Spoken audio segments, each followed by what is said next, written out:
Olivier Reichmann, il va falloir vous mouiller. Hein. Ah oui. Ouais, je vous attends. Entre Delon et Belmondo ou avec d'autres? Sur les quatre. Oh, les quatre.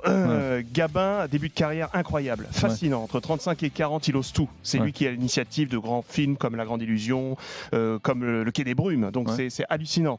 Dans les années 50, on parle moins des années 50, on voit plus le Gabin qui gabinise dans les années 60, qui est un petit peu comme ça, qui donne des leçons. Mais dans les années 50, il fait des films où il est pas sûr de lui, où il est ambigu, où il est proprement fascinant. C'est peut-être la meilleure période Gabin dans les années 50. Genre quoi? Genre un exemple de film de ces années 50? Genre Voici le temps des assassins, Jean Gazole, Les Maigret, où il est fascinant, En cas de malheur, La vérité sur Bébé Donge, Le plaisir, Dophuls. Il est proprement incroyable. Il y a une variété de rôles incroyable. D'accord, ça c'est Gabin. Ça c'est Gabin.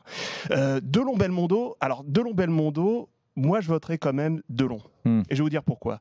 Parce que Delon, à une époque où Belmondo est davantage préoccupé de popularité, on va dire, où il est dans son personnage, et on peut l'adorer, hein, moi je l'adore dans Le Magnifique par exemple, ou dans Peur sur la ville, dans les années 70, mais il a abandonné d'une certaine façon la prise de risque.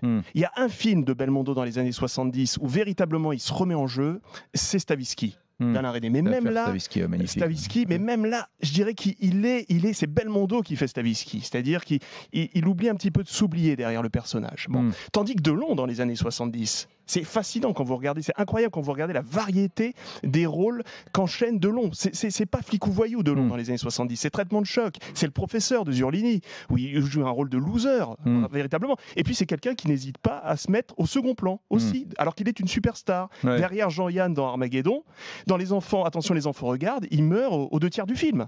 C'est l'ogre qui se fait bouffer par des gamins. Donc c'est quelqu'un, et ça on l'oublie, on dit toujours Delon, flic ou voyou, etc. Delon qui abandonne toute ambition, non c'est pas vrai. Dans les années 80 c'est plus compliqué, mais ça on pourra y revenir. Ouais, non, pas. Très bien, Belmondo, Delon, Gabin, Depardieu. Depardieu c'est immense, parce que Depardieu, lui, il a 70 ans aujourd'hui. Et il continue à faire des premiers films. Hein, il continue à jouer des rôles complètement... Oui, on l'avait vu il y a quelques années dans Mammouth, on se demandait qu'est-ce qu'il vient foutre là-dedans. Il ose. Alors c'est peut-être aussi le problème de monstres sacrés comme Delon et Belmondo, qui ont été au cœur du Star System dans les années 60-70. D'une certaine façon, ils ont disparu avec la fin du Star System. C'est quoi le Star System? C'est quand les gens ils payaient leur billet pour voir une vedette. Pas forcément un film, mais ils allaient voir le dernier de Funès, ils allaient voir le dernier Belmondo, ils allaient voir le dernier Delon. Et au milieu des années 80, ce système s'écroule un petit peu. Tandis que Depardieu, Devers, malheureusement décédé en 82, mais Depardieu, voire Catherine Deneuve, qui est plutôt de la génération un peu plus jeune que Delon et Belmondo, eux, ils ont continué d'une certaine façon à être adoptés par la nouvelle génération de cinéastes et à prendre ces risques que Delon et Belmondo, trop attachés d'une certaine façon au box-office, ont abandonné dans les années 80.